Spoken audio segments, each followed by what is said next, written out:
Cuando nosotros predicamos la palabra, por lo menos yo, y estoy seguro que Anderson, y seguramente Jerónimo también, y cualquier pastor, siempre pensamos en el beneficio espiritual que puede traer la palabra que en ese momento Dios ha puesto en tu corazón compartir con la iglesia o en el lugar donde te encuentres. Y a veces uno tiene bueno, a veces no, yo digo que muchas veces tengo yo personalmente la tristeza de ver que hay cosas que se predican y se enseñan desde este púlpito y hay algunas personas que a lo mejor a ese culto ese día no vinieron.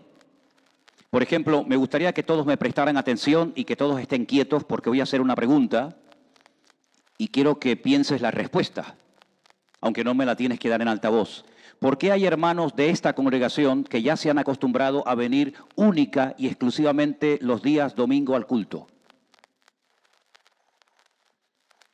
¿Por qué hay hermanos, familias, que nunca vienen los jueves, cuando podrías en algún jueves venir al culto? No digo todos. ¿O es que tú no trabajas todos los días? Entonces, si trabajas todos los días y estudias todos los días, salvo el fin de semana, no te acostumbres, porque se puede convertir en una mala costumbre, a venir única y exclusivamente el domingo a la iglesia. O venir única y exclusivamente el jueves, como también hay algunos. Acostúmbrense a aprovechar toda oportunidad que se presente para aprender, para estudiar la palabra juntos. Entonces, el jueves yo compartí un mensaje que yo creo, y perdonen que diga esto, pero yo creo que a todos les hubiera hecho mucho bien. Y por eso me veo en la obligación de repasar un poco lo que hablé el jueves, porque yo creo que es muy importante y nos va a dar pie para meternos en el mensaje de hoy. Le pedí al hermano arriba que nos pusiera esa lista de los puntos principales del mensaje que di el jueves. Leímos en Santiago capítulo 1, les recuerdo, Santiago capítulo 1. Y mientras lo leíamos, yo les pedí a los que estaban presentes que se fijaran en cuántas características del fruto del Espíritu Santo se estaban mencionando en esa lectura.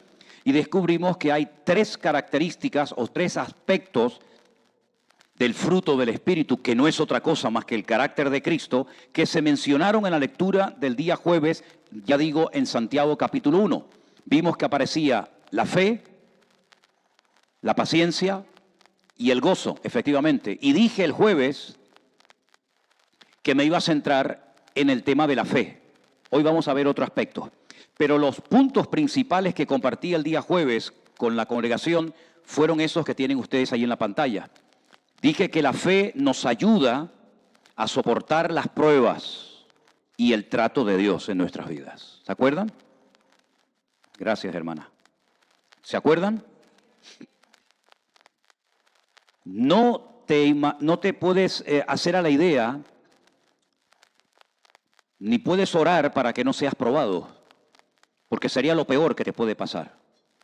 Todos hemos venido de la calle con nuestro desorden, con toda la basura y el polvo del camino que se ha pegado a nuestra alma, porque en aquellos tiempos, cuando entrabas a una casa, te lavaban la tierra y el polvo de los pies.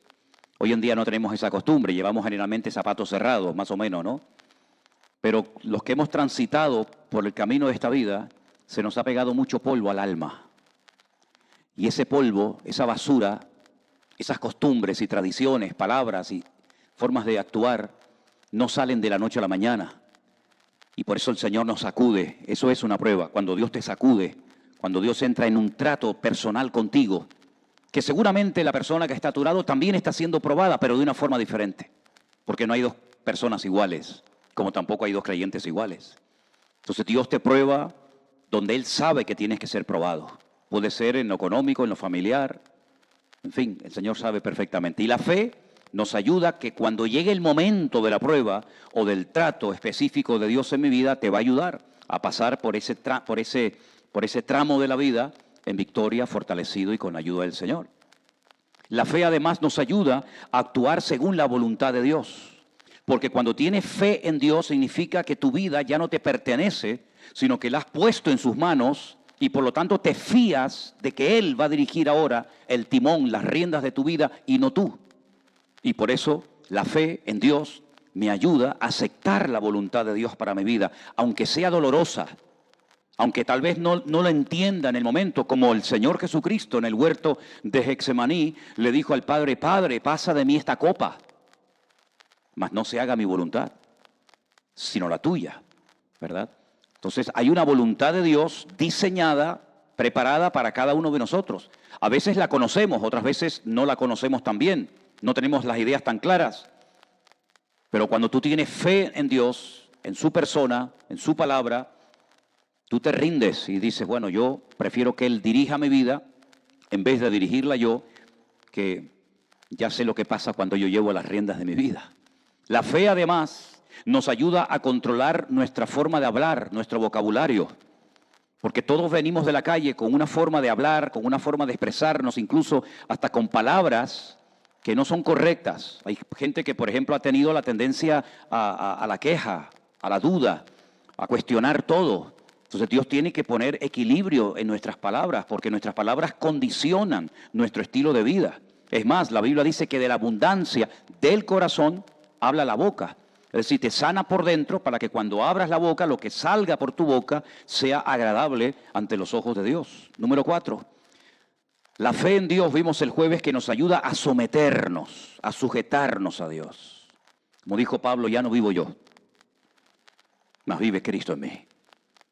Ahora llevas a alguien dentro que habla, que oye. Ahora llevas a alguien dentro como una madre embarazada lleva una criatura dentro y lo siente, ¿verdad? Y sabe que algo está dentro de su vientre y está cambiando todo su organismo. Ahora tú notas que hay alguien dentro de ti, que es nada más y nada menos que el Señor Jesucristo. Y entonces dice, Señor, yo me rindo a ti. Es al revés, el niño está conectado a la madre, sujeto a la madre le transmite todo a la criatura, pero en este caso es al revés. El ser interior que llevas dentro, que es el Señor Jesucristo, el autor de la vida, es el que te transmite la bendición, el que te pone deseos diferentes, genuinos, el que cambia y limpia tu mente, ¿verdad? Y la fe nos ayuda a entrar en ese proceso y en esa relación. En quinto lugar, vimos que la fe le da firmeza a nuestra vida. Uno de los problemas que yo tuve durante toda mi vida, incluso después de convertido, porque si tú has tenido un problema, cualquiera que sea, cuando te conviertes sigues teniéndolo, ¿verdad? Y uno de mis problemas era la inconstancia. Yo me aburría de todo. Nada me llenaba, empezaba una cosa, la dejaba a medias. Era, como dice la Biblia, utilizando un término bíblico, fluctuante, ¿verdad? Entonces, todo me cansaba, todo me aburría, siempre buscaba experiencias diferentes, algo nuevo, como juguetes, ¿no? Como los niños que tienen un montón de juguetes y al final no saben con cuál jugar, pues algo así. Entonces, cuando uno tiene una fe genuina, auténtica, bíblica, basada en el Señor, eso te da una firmeza, ¿verdad? Ya no eres una persona fluctuante, no eres un chiquillaje, no eres un niño, ahora sí, ahora no, sino que te da firmeza y eso hace que el carácter de Cristo se vaya desarrollando e implantando en tu vida.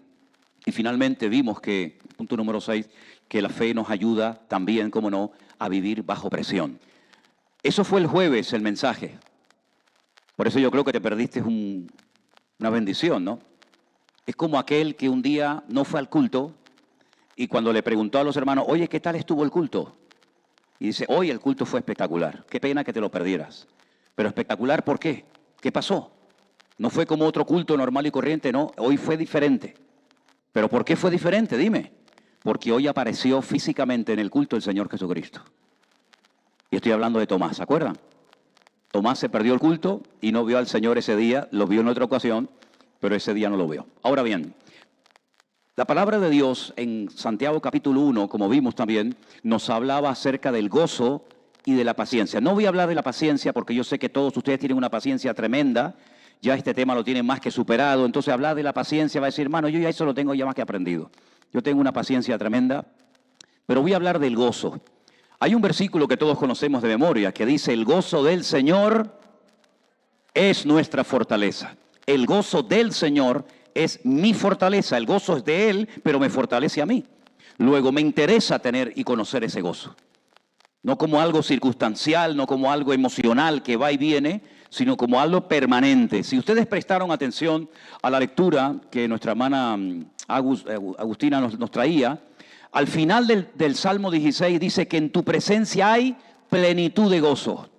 Es decir, si tú quieres gozo genuino, tienes que vivir permanentemente en comunión y en la presencia del Señor. Porque esa es la fuente, ese es el origen del cual fluye el gozo para nuestras vidas. Ahora, estamos viviendo tiempos difíciles. Estamos viviendo tiempos también, como dice la palabra, peligrosos. Pero Santiago dice en su epístola, y lo leímos el jueves, tened por sumo gozo cuando os halléis en diversas pruebas. Es decir, cuando uno está siendo probado, lo que necesita, sobre todas las cosas, es tener sumo gozo. Para poder gozarme, para poder aceptar ese periodo, esa etapa de mi vida, que dice la Biblia que dura poco tiempo, aunque a lo mejor a ti te puede parecer que no termina nunca, porque la Biblia dice que Él nos va a probar y después de un poco de tiempo nos va a perfeccionar, nos va a fortalecer, nos va a establecer, etcétera, etcétera. Ahora bien, ¿cómo se puede mantener ese gozo y qué cosas yo puedo hacer para alimentar y para avivar el gozo del Señor en mi vida? Mira, hay varias experiencias que tú deberías de tener que te van a traer mucho gozo a tu vida, te lo puedo asegurar. Bueno, la Biblia dice que cuando una mujer pasa los dolores de parto y ve al niño, dice que el gozo es tan grande que se olvida el dolor, ¿sí o no? Bueno, hermanas, gracias por el apoyo. Pero hay cosas que cuando tú las experimentes vas a sentir un gozo indescriptible. Por ejemplo, llevar un alma a los pies de Cristo. ¿Cuántos han tenido esa experiencia alguna vez? Cuando tú llevas a una persona, tú le has hablado al vecino, le has orado por él, le has respondido a sus dudas, a sus preguntas, has tenido paciencia, has ido un día, has ido otro, y cuando por fin le dice, ¿quieres aceptar? ¿Quieres recibir al Señor Jesucristo como tu Señor y Salvador personal? Y te dice que sí, y ora contigo, ese gozo que uno siente en ese momento es indescriptible. Por supuesto, también dice la Biblia que hay gozo en los cielos, ¿no? Por un alma que ha pasado de muerte a vida. Pero el gozo de poder llevar a alguien a los pies de Cristo, imagínate a tu padre, llevarlo a los pies del Señor, a tu tío, a tu sobrino, a tu amigo, a tu marido, a tu novia, a tu novio. Eso es un gozo espectacular y yo te animo a que tú le pidas al Señor que te dé la oportunidad y el privilegio de poder llevar almas a los pies de Cristo. Ese era mi sueño, nada más convertirme, hermano. Yo era muy joven cuando me convertí. Si yo le enseño fotografías de la primera vez que yo fui a la iglesia, ustedes no me van a reconocer. Porque aparte de que era medio enano, porque yo tenía complejo de enano, yo era el más pequeño en todas partes donde iba. En el equipo de fútbol el más pequeño, en el colegio el más pequeño. No es que ahora sea el más grande, porque ahora encima el Señor me pone gente más grande que yo, pero bueno, no tengo ningún problema en eso. Pero lo que sí quiero decir, queridos hermanos, que cuando yo fui a la iglesia, lo primero que yo le pedí al Señor, Señor, yo quiero llevar almas a los pies de Cristo.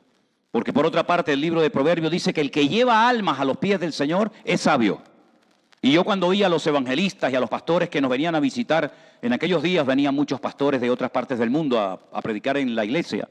Y cuando hablaban de que habían hecho una campaña y se habían convertido no sé cuántas personas, yo decía, Señor, yo quiero algún día ser como esa gente. Y hablaba de poder llevar unas docenas, después hablaba de llevar unos cientos, después soñaba con llevar a miles y ahora sueño con llevar a millones a las almas de los pies de Cristo. Y es un gozo increíble, es algo realmente espectacular. Así que te animo a que entres en esta dinámica. Pero luego hay otra cosa que cuando tú la practicas y la cultivas en tu vida te trae un gozo tremendo. ¿Y sabes cuál es? Ser generoso y bendecir y ayudar a otras personas. Eso es algo que yo no puedo describir con palabras. Piensa en esta semana en un regalo para dárselo a una persona. Yo ya sé que tienes en la cabeza, se lo voy a dar a este. No, pero piensa en algo que te gustaría recibir a ti y tú se lo vas a regalar a otra persona. Cuando tú veas el gozo, como por ejemplo el otro día cuando fuimos al cumpleaños de Adriel, que para mí fue una exageración, porque lo estaban abrumando con tanto regalo, con tanta música y con tanta vaina, que yo digo, el niño va a salir de aquí hoy con pesadillas, ¿no? Pero cuando tú ves el gozo en un niño por haberle regalado un coche, un muñequito, lo que sea, es algo realmente que te llena el corazón con un gozo y con una alegría tremenda. Así que no seas egoísta, abre tu mano y piensa en esta semana a quién le puedo yo regalar algo. A lo mejor tienes que comprarle un par de zapatos a algún hermano o alguna hermana que le hace falta. O tienes que regalarle una tarjetita de estas que se compran por ahí, que le dices, toma, mira, te regalé una tarjetita para que vayas a cualquier centro comercial, a Zara o a donde se llame. Y, esto, y dice, mira, no sé, lo sentí, quería quería tener un detallito contigo, ¿verdad? O le haces una comprita de comida a alguna hermana o algún hermano que esté solo o en fin, y entonces llegas a la casa y le dices, mira hermanita, pasaba por aquí y te traigo una comprita de comida, o le dices a tu novio o a tu marido, oye, mira, te voy a regalar un coche nuevo, que yo sé que te encantan, un coche, o te voy a regalar un viaje a París, cositas así sencillas, cositas así que cualquiera puede hacer, ¿sabes? Algunas mujeres están dando codazos a los maridos, diciendo, ¿estás oyendo al pastor? ¿Estás oyendo? Pues ya te estoy esperando esta semana a ver qué me vas a regalar. Ahora le traigo una aspiradora, un microondas. Dice, no me traigas esas cosas, tráeme otras cosas, ¿vale? Pero es algo tremendo cuando tú puedes alegrar a otra persona con un pequeño detalle. Pero también hay algo que da mucho gozo y es hacer la voluntad de Dios en tu vida. Cuando tú te llegas a la noche a la cama y te acuestas, dices, Señor, yo estoy trabajando para ti. Yo lo que hoy he hecho, no lo he hecho para mí, sino lo he hecho para tu obra, lo he hecho para tu reino. Eso te trae un gozo, hermanos, que no lo quieres cambiar por nada ni por nadie. Pero también te digo, hay cosas que te condicionan y te pueden afectar para que tú tengas ese día un día de gozo. Y te voy a dar algunas ideas. Hay gente que lo primero que hace por la mañana cuando se levanta es encender la radio, la televisión o incluso en la misma cama, sin levantarse, ya están agarrando la máquina diabólica. Ya están con el telefonito en la mano. ¿Viste lo que dijo? ¿Viste lo que va a pasar? ¿Y viste lo que pasó en Israel? ¿Y viste ahora que dice que no sé qué? No hagas nunca eso, hermano. No hagas nunca eso, por favor. De hecho, nadie debería dormir con el teléfono en la habitación, porque eso es malo para la cabeza. Yo creo que por eso hay tanta gente rara. Dice, mira, este está con mucho teléfono en la mano. Tú lo ves así, además lo ves con cara de teclado, con cara de Facebook. Dice, este está enganchado a eso. Así que no hagas esas cosas. Levántate por la mañana y lo primero que digas, Señor, gracias por este día. Pon música cristiana, te va a venir muy bien. Crea un ambiente, ¿verdad? No te levantes quejándote. No consulte las noticias a primera hora de la mañana, consulta y lee la palabra del Señor. ¿Saben? A mí una cosa que me ha venido de maravilla, pero le digo de verdad, a mí una cosa que me ha venido de maravilla en estos últimos años es tener que preparar todos los días un devocional. A mí eso me ha venido de maravilla. Yo sé que hay mucha gente que dice, ay, yo veo el devocional todos los días y hoy el Señor me habló. Bueno, a mí me habla todos los días. Porque yo cuando me levanto, lo primero que estoy pensando, esté donde esté, es me toca hacer un devocional. Y a veces no te imaginas las vueltas que yo he tenido que dar y los sitios que me he tenido que meter, porque aquí no hay cobertura, aquí hay una rayita y va a salir mal el sonido y no me van a ver y me tengo que ir. Me acuerdo que estábamos un día en el Monte Carmelo, en Israel, en el Monte Carmelo, y yo digo, oye, hoy en el Monte Carmelo voy a hacer un devocional y les voy a decir a la gente, estoy en el monte donde el Señor mandó fuego cuando oró el profeta Elías y no había cobertura, tú. No había cobertura en el Monte Carmelo. Y me fui corriendo y me agarró una tromba de agua por el camino. Después me metí en un autobús, en una guagua, porque me dijeron que en las guaguas había cobertura. Y algún día les pondré las tomas falsas de los devocionales. Que las hay, ¿eh? Yo me monté en un autobús y se armó una pelea entre los conductores árabes. Y yo estaba empezando a hablar y venga grito y paraba y cortaba. Es decir, hermano, prepara el día para que el gozo del Señor sea permanente en tu vida y no dejes que el mundo te robe la bendición de Dios de tu corazón. Amén, hermanos. Ahora, si me permite, quiero llevarles al libro de los Hechos, por favor. El libro de los Hechos es un libro extraordinario. Yo no sé cuántos lo han leído. Te recomiendo que lo leas, ¿eh? En el capítulo 5, libro de los Hechos, capítulo 5, hay una historia espectacular que tiene que ver con el gozo. Y vamos a leerla. Hechos, capítulo 5, a partir del versículo 17. Siempre decimos que Pedro estuvo en la cárcel, que Pablo y Silas estuvieron en la cárcel, pero van a darse cuenta esta tarde que todos los discípulos estuvieron en la cárcel, no solamente Pedro y Juan y Santiago y otros apóstoles, sino que todos los discípulos en un momento puntual estuvieron todos presos. Vamos a leerlo. Entonces, levantándose el sumo sacerdote y todos los que estaban con él, esto es, la secta de los saduceos, se llenaron de celos. Ahora, déjame que me pare un momentito. El sumo sacerdote era el representante de todos los sacerdotes de Israel. ¿De quién se rodeó este hombre? Dice, de la secta de los saduceos. Entonces tú dices, ¿y esta gente quién era? ¿Quiénes eran los saduceos? Los saduceos eran personas que buscaban poder político a través de la religión. ¿Te suena esto? Eran personas que dice la Biblia que no creían en el mundo espiritual, por ejemplo en los ángeles, ellos no creían en nada de eso.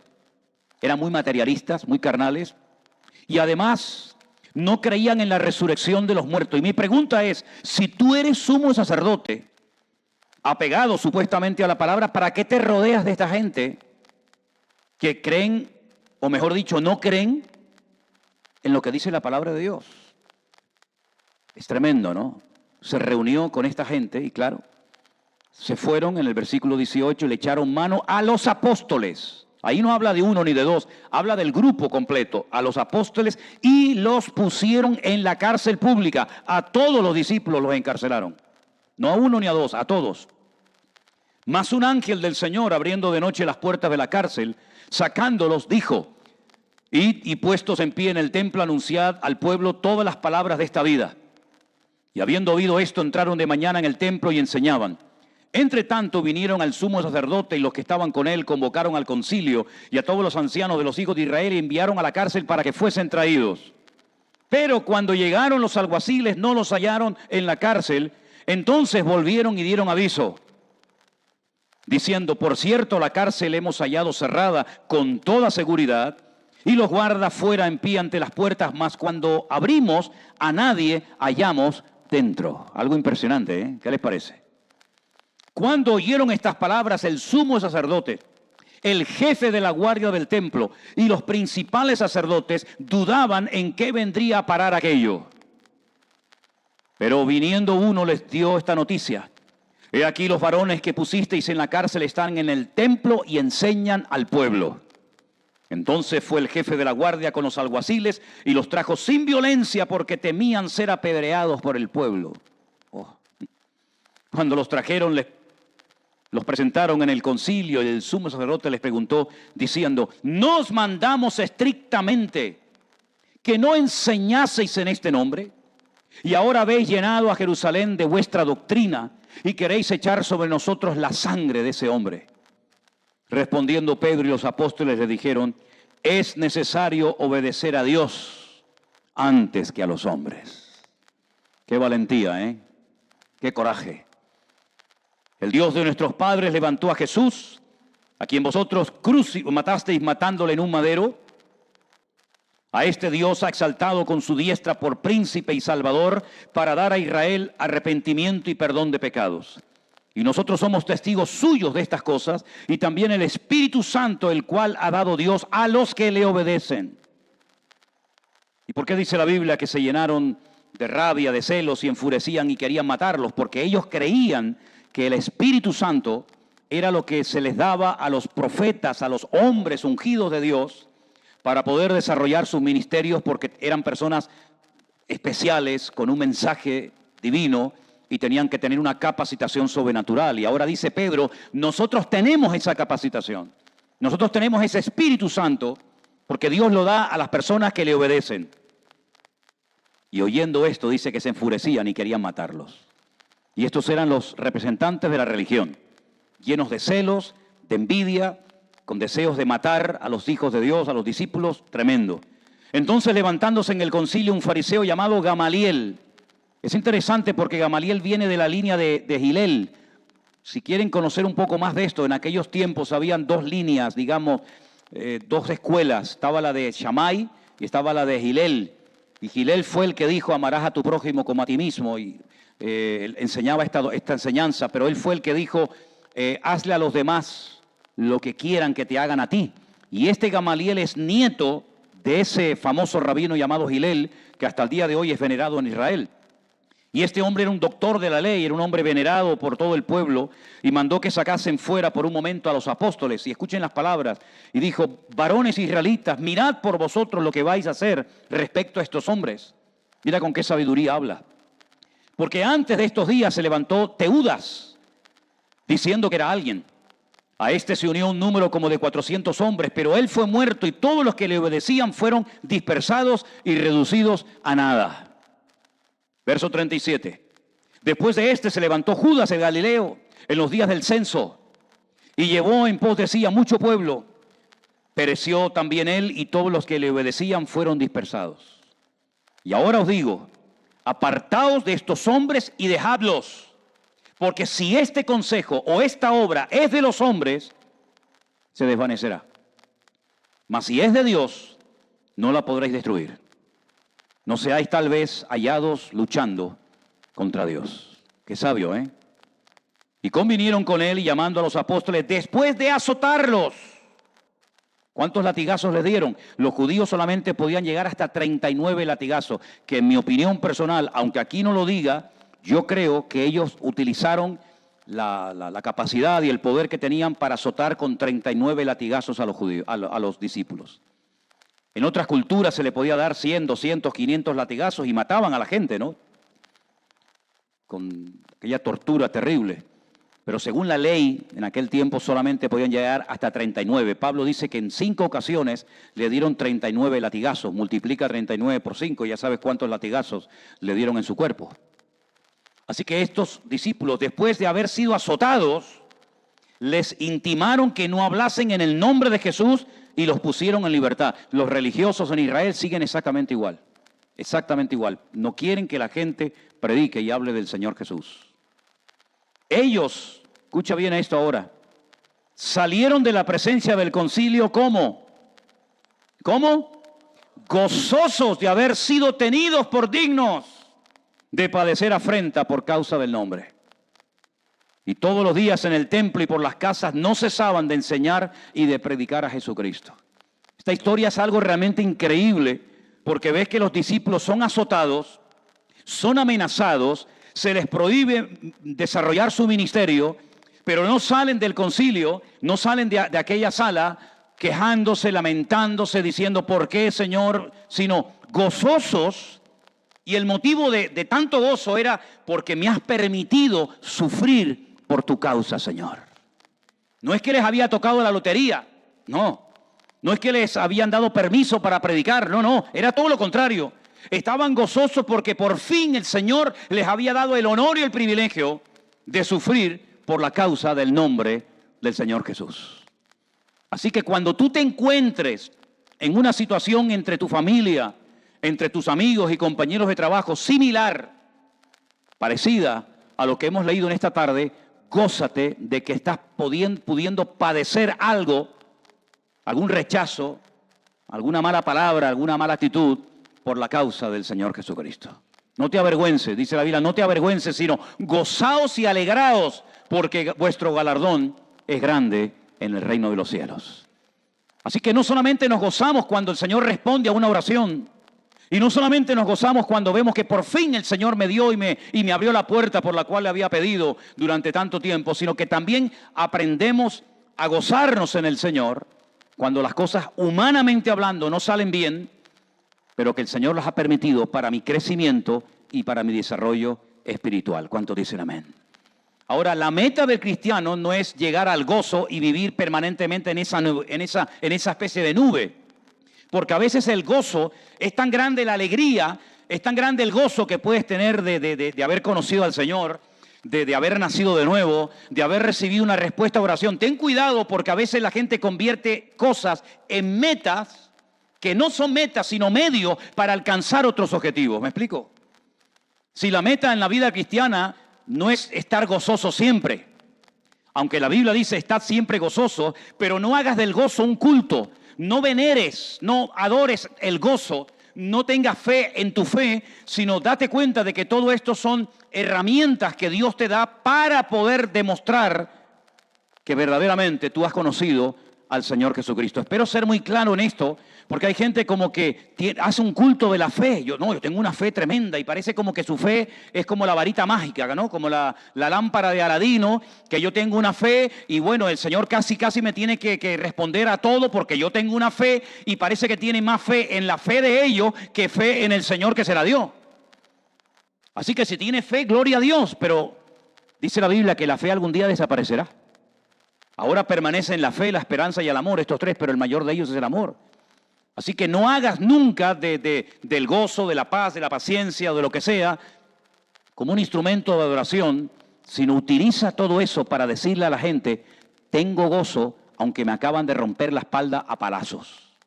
Tengo gozo, paz y victoria en el Señor, aunque las cosas no me estén saliendo humanamente bien desde mi punto de vista, pero yo sé en quién he creído y mi Señor tiene mi vida bajo su control. Y cuento esto porque hay un pasaje bíblico que lo vamos a ver ahora, un poquito más adelante, en el mismo libro de los Hechos, como una persona, por el gozo tan grande que tenía, pues hizo algo incorrecto. Es decir, el gozo le impidió hacer algo que tenía que haber hecho. Lo saco de la duda, llevándoles a Hechos capítulo 12, el versículo 14. Siguen las persecuciones, siguen los encarcelamientos, sigue la presión. Los discípulos siguen en Jerusalén. Ya saben lo que es ser azotado, ya saben lo que es ser rechazado, ya saben lo que es estar en la cárcel. Y ahora resulta de que hay un paso más en la presión. Ahora resulta que las autoridades religiosas de la época no solamente se conforman con azotar, con encarcelar a los cristianos, sino que incluso ahora se han atrevido a matar cristianos. Y esto no había pasado, salvo con el diácono de la iglesia llamado Esteban, pero ahora resulta de que apuntan más alto. Ya han matado a uno de los 7 diáconos, ahora hay 6, antes eran 7. Ya Esteban está muerto. Pero ahora resulta de que ahora apuntan a la cabeza. Ahora apuntan a los ministerios, no a los servidores, porque esos son los diáconos, servidores. Ahora apuntan a los portadores de la palabra. ¿Se acuerdan que los discípulos dijeron, vamos a nombrar a personas que tenían que tener una serie de características muy interesantes para que ellos sirvan las mesas? Porque nuestro llamado no es servir las mesas, nuestro llamado es la oración y la predicación. Entonces, como ellos, los religiosos de la época, se dan cuenta de que siguen predicando la palabra, da igual si los amenazan, da igual si los azotan, da igual si los encarcelan, entonces cambian el método y ahora vamos a ir a por la cabeza, por los portadores de la palabra. En Hechos capítulo 12 dice que en aquel tiempo el rey Herodes echó mano a algunos de la iglesia para maltratarlos y mató a espada a Jacobo, el hermano de Juan.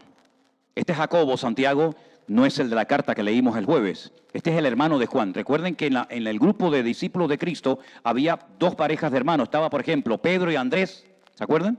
Que eran hermanos. Estaba Juan y Santiago, que eran hermanos. Y siempre me ha llamado la atención, y digo esto entre paréntesis, que había un tal Tomás que tenía un hermano que se llamaba Dídimo, o que lo llamaban a él Dídimo, que significa gemelo. ¿Por qué no llamó el Señor al hermano gemelo de Tomás? Bueno, esas son cosas del Señor, ¿no? Pero fíjate, ya no se conforman con maltratar, no se conforman con presionar, ahora ya están matando a pastores. Y en este caso han matado a Jacobo, pero resulta de que a Pedro, que también quería matarlo, pero a lo mejor no tuvo tiempo, era tarde, lo meten en la cárcel. Habiéndole tomado preso, le puso en la cárcel, verso 4, le entregó a 4 grupos de soldados cada uno para que le custodiasen. Claro, es que se dieron cuenta que una vez metieron a 12 discípulos en la cárcel y cuando los van a buscar no hay ninguno dentro. Entonces dice, bueno, vamos a tomar medidas, vamos a poner 4 grupos de 4 soldados, es decir, 16 soldados para proteger a uno solo, por si acaso se nos escapa. Pero dice la Biblia que él estaba custodiado en la cárcel, pero la iglesia que hacía, orar sin cesar a Dios por él. La iglesia oraba, Pedro estaba encarcelado, pero la iglesia estaba orando sin cesar por la vida de Pedro. Porque ya habían visto cómo un pastor de la iglesia había desaparecido. Digo también esta noticia terrible que escuchamos en el día de ayer. Ha habido unas inundaciones espectaculares en el estado de Texas, en Estados Unidos, y en un campamento cristiano de niños, 27 niños perdieron la vida por unas inundaciones, una riada de agua terrible. Y yo digo, Dios mío, ¿cómo estarán esos padres? ¿Cómo estarán esos pastores, esos responsables de los niños? Que en un campamento vayan tus hijos a gozarse, a aprender de la palabra, porque me imagino que todos los padres de la iglesia lo primero que están pensando es mandar a sus hijos al campamento, digo yo. Y si no tienes dinero, lo buscas, así como buscas dinero cuando te interesa para otras cosas, ¿verdad? Pues busca dinero para mandar siempre a tus hijos al campamento, pues esa tiene que ser una prioridad. Jamás un hijo de un creyente se tiene que perder una actividad de ninguna índole, porque yo quiero que mi hijo sea espiritual, yo quiero que mi hijo prenda la palabra y yo quiero inculcarle la palabra del Señor a mi hijo, ¿no? Y estos padres mandaron a sus hijos al campamento y 27, yo no sé cuánto era el total, pero 27 de ellos no volvieron, murieron, ¿no? Están ya en la presencia del Señor. Qué tremendo, ¿no? Bueno, el tema es que la iglesia oraba por esta situación y al día siguiente Herodes, cuando le iba a sacar, resulta de que Pedro estaba durmiendo, habían soldados que estaban encadenados a él, y aquí se presentó un ángel del Señor, tocó a Pedro en el costado y le dice, versículo 7, levántate pronto, y las cadenas se le cayeron de las manos. Las cadenas se le cayeron mientras la iglesia estaba orando por Pedro.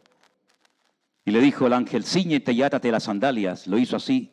Y le dijo, envuélvete en tu manto y sígueme. Saliendo le seguía, pero no sabía que era verdad lo que hacía el ángel, sino que pensaba que veía una visión. Habiendo pasado la primera y la segunda guardia, llegaron a la puerta de hierro que daba a la ciudad, la cual se les abrió por sí misma, y salidos pasaron una calle, y luego el ángel se apartó de él. Entonces Pedro, volviendo en sí, dijo, ahora entiendo verdaderamente que el Señor ha enviado su ángel y me ha librado de la mano de Herodes y de todo el pueblo de los judíos. Y todo lo que el pueblo de los judíos esperaba. Y habiendo considerado esto, llegó a la casa de María, la madre de Juan, el que tenía por sobrenombre Marcos, donde muchos estaban reunidos orando. Cuando llamó Pedro a la puerta del patio, salió a escuchar una muchacha llamada Rode, la cual cuando reconoció la voz de Pedro, de gozo, no abrió la puerta. De gozo, no abrió la puerta. Salió corriendo adentro y dio la noticia de que Pedro estaba a la puerta. Y entonces interrumpió el culto y le dieron un piropo muy interesante. Y le dijeron, estás loca, hermanita, estás loca. Pero ella aseguraba que así era. Entonces ellos decían, no, es su ángel. Oye, qué espiritualidad, ¿no? Una de gozo no abre la puerta, los otros la llaman loca. Los otros dicen que no es Pedro, que es un ángel. Pero ¿esto qué es? Esto es una iglesia un poco rara, ¿no? Mas Pedro persistía en llamar y cuando abrieron, le vieron, se quedaron atónitos. Y todos conocemos el resto de la historia. Si tardó más la muchachita y tardó más la iglesia en abrirle la puerta al pastor, a Pedro, que el Señor sacar de la cárcel a Pedro cuando estaba encarcelado, encadenado a 16 soldados romanos. ¿Te das cuenta cómo el gozo hizo que esta muchacha no le abriera la puerta a Pedro? ¿Y por qué leo esta historia, este relato bíblico? Porque te das cuenta de que a veces le das más importancia a lo que sientes que a lo que tienes que hacer. Lo voy a repetir. No le des más importancia a lo que sientes, sino a lo que tienes que hacer. Porque si le das más importancia a lo que estás sintiendo, puede ser que no hagas y cumplas con la obligación y el deber de lo que el Señor quiere que hagas. Tu obligación ahora es dejar al lado el gozo tan grande que tienes, que me parece muy bien, pero no impidas, no permitas que el gozo, que la alegría sea tan grande que te impida ayudar a un hermano que está tocando la puerta y quiere entrar a la reunión. Entonces, a veces como que vivimos muy centrados en nosotros mismos. Y parece que la prioridad es tener gozo, victoria, paz, bendición, dejar este vicio, dejar el otro vicio, superar este pecado, dejar el otro pecado. Pero no te olvides de que nosotros ya no somos egocéntricos, somos cristocéntricos. Y tu mirada tiene que ser también una mirada hacia el otro y no solamente hacia ti mismo. Y en este caso la hermana estaba tan gozosa y la hermana estaba tan alegre que dice, ¡ay! Y salió corriendo. No lo voy a decir, pero tengo en este momento en la cabeza el nombre de una hermana que está aquí sentada hoy en el culto que se parece a Rode. No lo voy a decir. Yo sé que algunos ya están diciendo, está. No permitas nunca que tu alegría, el gozo que tienes en el Señor, te impida cumplir con tu deber como cristiana y como hijo de Dios. Porque nosotros no estamos en este mundo para tener sensaciones, por muy lindas y por muy hermosas que sean las experiencias, sino para honrar, servir al Señor y cumplir con nuestro deber. Y ahí está el verdadero gozo. Amén, hermanos. Así que quiero terminar en esta noche diciendo, hermanos queridos, es nuestro deber y nuestra obligación tener el gozo del Señor, alimentarlo, cuidarlo, mantenerlo, porque es una parte esencial del fruto del Espíritu Santo que mora en nosotros. Amor, gozo, paz, paciencia, benignidad, fe, mansedumbre, templanza. Contra tales cosas no hay límite, no hay ley, no hay fronteras, ¿verdad? Pero quiero que le pidas al Señor, sobre todo, aprende a gozarte en la presión. Aprende a gozarte en la tribulación. Aprende a gozarte con sumo gozo cuando ocurran cosas en tu vida que no entiendas. Puede ser que a lo mejor ahora digas, no me está pasando eso, pero cuando te pasen esas cosas que no entiendes por qué, recuerda lo que has escuchado en esta noche. Tener por sumo gozo cuando os halléis en diversas pruebas. Cierra tus ojos, hermano querido. Y dile al Señor, Señor, enséñame esta lección de vital importancia para mi vida cristiana.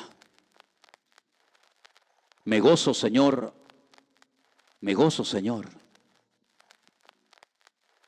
a pesar de que no has respondido a la oración que tengo delante de ti hace mucho tiempo.